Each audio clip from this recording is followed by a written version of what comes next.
علی ایک 12 سالہ لڑکا تھا جسے مہم جوئی کا بہت شوق تھا۔ ایک دن وہ اپنے دادا کے پرانے کمرے میں ایک قدیم لکڑی کا صندوق دیکھتا ہے۔ جب وہ اسے کھولتا ہے تو اندر ہے ایک سنہری قطب نما پڑا ہوتا ہے۔ قطب نما پر عجیب و غریب نشانات بنے ہوتے ہیں۔ جو ہی علی اسے چھوتا ہے اس کی سوئی تیزی سے گھومنے لگتی ہے اور اچانک سنہری روشنی پورے کمرے میں پھیل جاتی ہے۔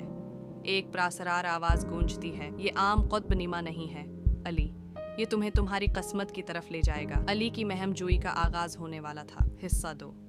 سفر کا آغاز رات کو علی قطب نما لے کر باہر نکلتا ہے۔ سوئی ایک گہرے جنگل کی طرف اشارہ کرتی ہے۔ علی کو پہلے کبھی اکیلے وہاں جانے کی ہمت نہیں ہوئی تھی، مگر آج اسے قطب نما پر بھروسہ تھا۔ جنگل میں قدم رکھتے ہی عجیب و غریب واقعات پیش آنے لگے۔ درخت جیسے سرگوشیاں کر رہے تھے اور جگنو اس کے راستے کو روشن کر رہے تھے۔ اچانک قطب نما چمکنے لگا اور ایک چھپی ہوئی غار کی طرف اشارہ کرنے لگا۔ حصہ 3۔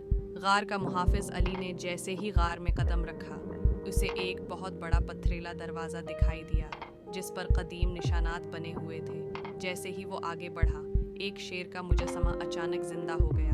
یہاں کون آیا ہے؟ شیر دھاڑا۔ علی خوفزدہ تھا، مگر اس نے چمکتا ہوا قطب نما بلند کیا۔ میں علی ہوں اور یہ قطب نما مجھے یہاں لے آیا ہے۔ شیر کے چمکتے آنکھوں میں حکمت تھی۔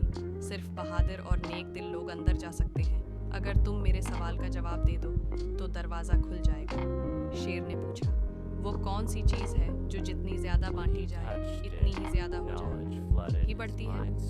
علی نے کچھ لمحے سوچا، پھر مسکرا کر کہا، آل۔ شیر نے سرا ہلایا اور دروازہ کھل گیا۔ حصہ 4۔ حکمت کا خزان۔ اندر علی نے ایک جادوئی کتاب دیکھی جو ہوا میں تیر رہی تھی۔ جو ہی اس نے اسے چھوا، پرانے بادشاہوں کی کہانیاں، قدرت کے راز اور بہادری کے اسباق اس کے دماغ میں بھر گئے۔ قطب نما نے اسے خزانے کی طرف نہیں بلکہ علم کی طرف لے جایا تھا۔